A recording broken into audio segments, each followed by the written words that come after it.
Maplewood, a town where children chased fireflies and neighbors shared cups of sugar.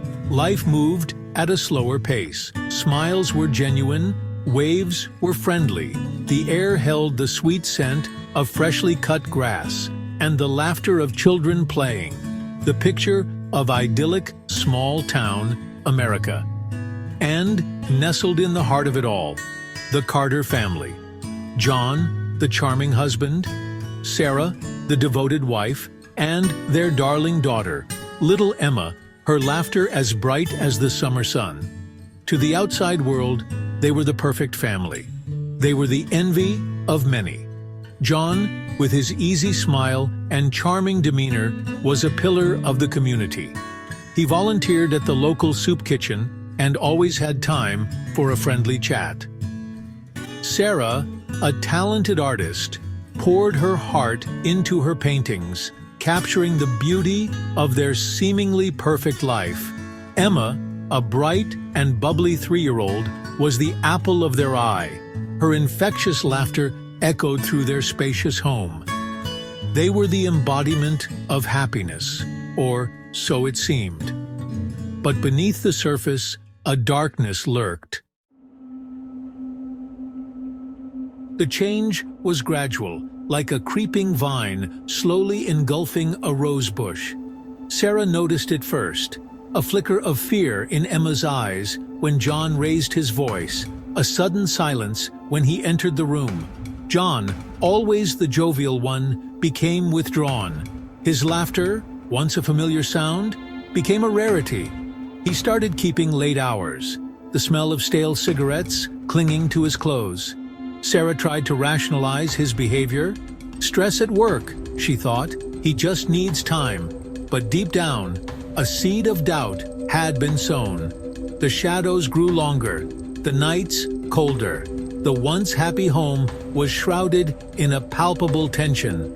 Sarah clung to the hope that it was just a phase, a bump in their otherwise perfect life. She desperately wanted to believe that the man she loved wasn't capable of hurting their precious daughter. But denial, a powerful drug, could only mask the truth for so long.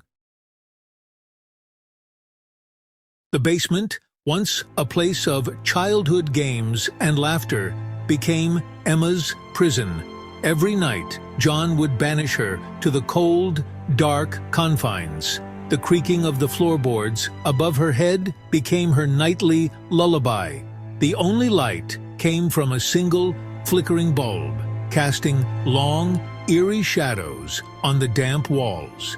Emma, her tiny body trembling with fear, would huddle in a corner, her teddy bear clutched tightly to her chest. Her imagination, fueled by the darkness, conjured up monsters lurking in the shadows.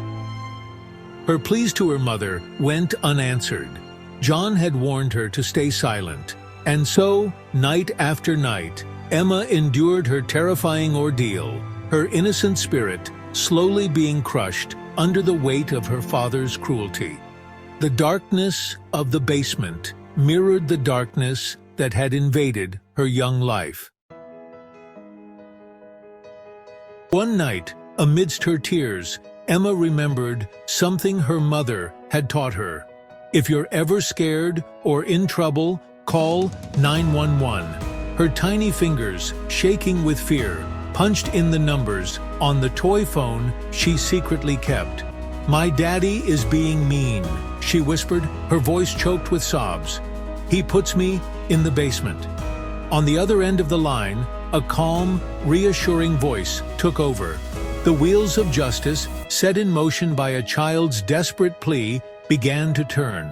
Within minutes, the quiet streets of Maplewood were filled with flashing lights and the sound of sirens. The perfect facade of the Carter family was about to crumble, and little Emma, armed with nothing but her courage and a toy phone, became the unlikely heroine of her own nightmare.